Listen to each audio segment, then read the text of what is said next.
This is the third part of the door-to-door ministry training video that I'm putting together for the people of Trinity Church in Watertown, South Dakota. But others can watch this too and maybe appreciate some of the basics about door-to-door ministry, which is found in my book by that name, subtitled The Easy Way to Make Friends for Your Church, available on Kindle.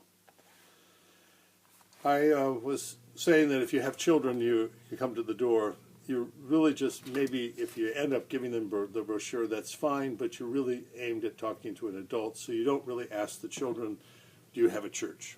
That's not their job to answer that question. That's the adults in the household who would be the one you want to reach.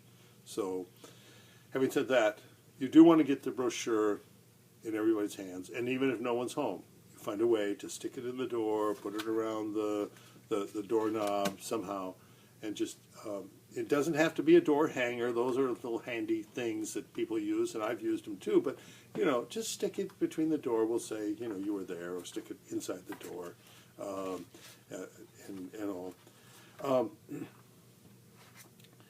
The brochure there's some basics about putting that together, and that's in my book too, about some things that you want to make sure that are there and all, and how to do that is very important, but that's not part of this video.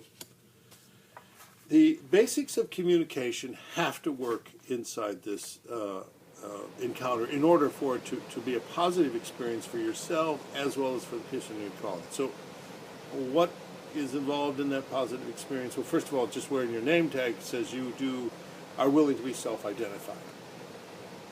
When you first come to the door, make sure you smile and you get eye contact with them, and you maintain that eye contact all the time that you're there, treating them with the respect that goes when you look somebody in the eye.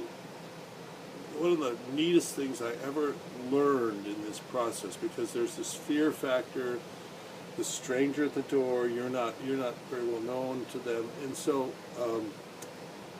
as soon as you get the brochure in their hand, or they come, just back away. Take one step back. And what you're doing is you're increasing the social distance, and you'll be amazed how that lowers the anxiety right away. Because here's a person who is not threatening. That's the non-threatening move, is to step back. You're still friendly, still talking. And because you've done that, and you've also given them the brochure handing that over is the equivalent of the handshake in this situation. So you're not likely to have any physical contact with persons you're calling with, which is fine under the circumstances. This is a different kind of relationship that you just are starting here. So remember that. What about if 2 to 2 go to the door together? And there are many times that happens, and you see them all stand there, and I don't recommend it quite like that. If you want to have a friend, have that friend with you, stay, say, 3 or 4 steps away, and you who are taking the lead, you stand at the door and you say, hi, my name is George, and my friend Tom is just over here too. We're both from Trinity Church, and we just want to say hello to you and all. And here's some information about our church, and we wonder if you have a church. Thomas is not threatening, even less threatening than you. You backed away, and somehow having 2 people at the door is not the problem that it sometimes is in our own other experiences of this. By the way, also they'll pay attention to what's going around you. Are there kids in this family? You have a Sunday school, you have a nursery, you have a youth group. Do they like to garden? Do you have wonderful smells? Cookies maybe you make, cookies at coffee hour. I mean, something that you can just pick up on and affirm in their life, but also is kind of unique. You may find some people from other parts of the country and whatever, world, and it all just maybe goes in the notes as you walk away, so for follow-up. Use the UPS method to say hello, which is to ring the doorbell and knock. And by doing that, you're not the kid who's been ringing the doorbell all afternoon and driving him crazy. You're somebody different. Maybe you're bringing a package, I think. You're not. You are giving a gift of an invitation.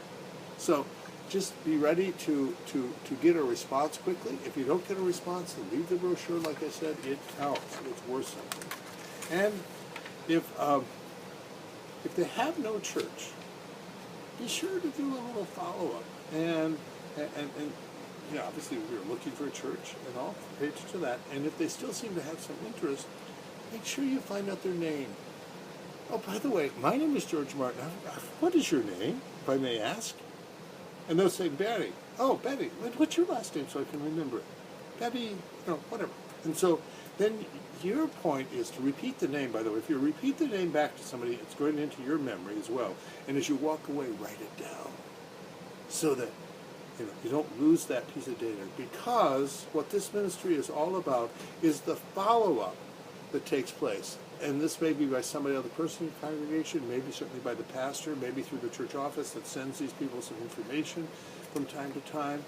And it's just that you are starting a relationship that can emerge into somebody finally getting the courage up. They need courage themselves to even come and be with you sometime. So all you're doing is planting the seed, starting the process. You're not closing a deal. You're not signing a contract at the door. You're just being a friend for Christ, a friend for your church, and you're making friends the easy way. I hope you enjoy this door-to-door ministry that you're about to engage in. And my blessings on this enterprise.